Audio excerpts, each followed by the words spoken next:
Hi, you're listening to Lesson 103, Literal Equations. Go ahead and write the title at the top of your paper.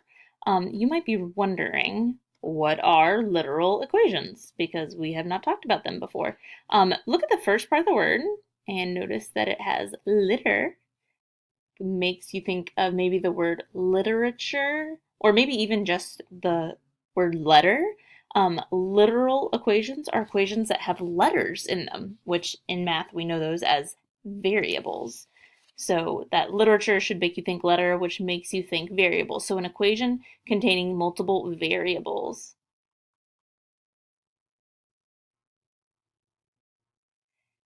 Even though they have multiple variables, we're going to treat these equations just like any other equation. So I'm going to show you an equation that you already know how to solve. Then I'm going to show you a literal equation, this one, and we're going to talk about how to solve it. So in number one, we're trying to get x by itself. We're going to solve that by subtracting 5 on each side of the equation. And that's going to give us a value for x at 4. So we had to get rid of this guy in order to get x equals 4. Now, in number 2, this is a literal equation because it has multiple variables. If we're solving for x, we're trying to get x by itself, which means that we need to do the inverse operation on a. So we're going to subtract a on both sides of the equation, which is going to give us an x equal to, well, we can't actually subtract these. They're not like terms. So we're just going to call that b minus a. So x is equal to b minus a. You might have one where there's multiplication. So we already know in number 3 that we would solve that by dividing by 6 on both sides. And that would give us that x is equal to 5. Over here, if we're solving for x, that means we need to get rid of a. We have to do the inverse operation on a. Well, when the variables are next to each other, that means they're multiplied. So we are going to do the opposite, which is to divide. And so we're going to divide by a on both sides. So we get x is equal to, and again, we can't actually divide those. We don't know what that would divide out to be. So we're just going to call that x equals b divided by a. Again, I definitely prefer that fraction over the division sign. This is kind of old school, so we don't use that anymore. Let's look at number 5. This is the area formula. Area equals length times width. A lot of formulas are literal equations because they're going to have multiple variables in them. We want to solve it for w, which means we want to get w by itself, which if I look at my equation, w is connected to the L. They're multiplied.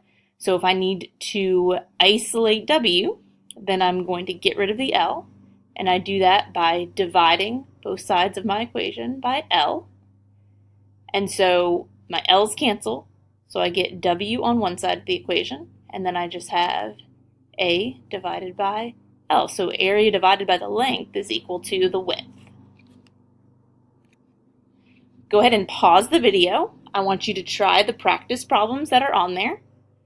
After you try them out, you can start the video again, check your answers. If you have them, then go ahead and stop the video. If you don't, I'll do an explanation of each question. So go ahead and pause. All right, I'm going to go ahead and show you the answers. So you should have them done by now. Here are your answers. Check them. You might want to pause the video to check them. And then I'm going to go through each one and show you how to solve if you got any of them wrong. All right, so now I'm going to go through and solve each one if you missed them or if you just want the explanation on them. So for number 6, we're trying to get a by itself, which means that we need to do the inverse of b. So we'd subtract, not a, b on both sides. Hang on, where's my delete? Right here, sorry.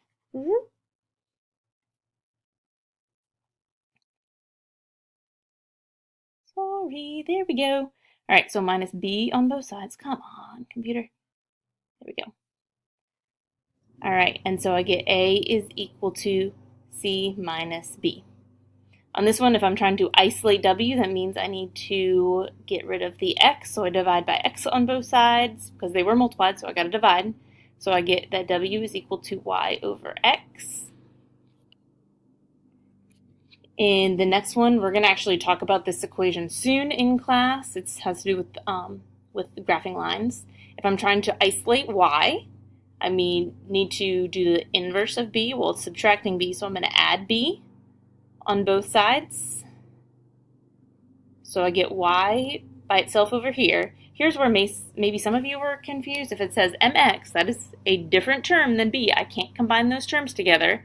And b is being added, so you don't say mxb, because that would be if b was multiplied to it. But b is being added to the mx, so I have to write mx plus b. In number 9, if I'm isolating b, that means I need to divide by h on both sides. So I get that a over h is equal to b. There you go.